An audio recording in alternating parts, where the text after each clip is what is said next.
জুলাই গণহত্যার বিচার কার্যক্রমে স্থবিরতা ও আইন উপদেষ্টার নিষ্ক্রিয়তার প্রতিবাদে তার প্রতীকী কফিন মিছিল করেছে বাংলাদেশ রিপাবলিক পার্টি। বিকেলে শাহবাগ জাতীয় জাদুঘরের সামনে থেকে মিছিল নিয়ে কেন্দ্রীয় শহীদ মিনার পর্যন্ত প্রতীকী এই মিছিল করে দলটির নেতাকর্মীরা।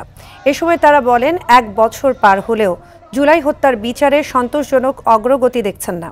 জুলাই আগস্টের গণঅভ্যুত্থানের সময় উপদেষ্টারা আওয়ামী লীগের বিচারের দাবিতে যেমন শক্ত অবস্থান নিয়েছিলেন, ১ বছর পর তা অনেকটা নিষ্ক্রিয় হয়ে গেছে।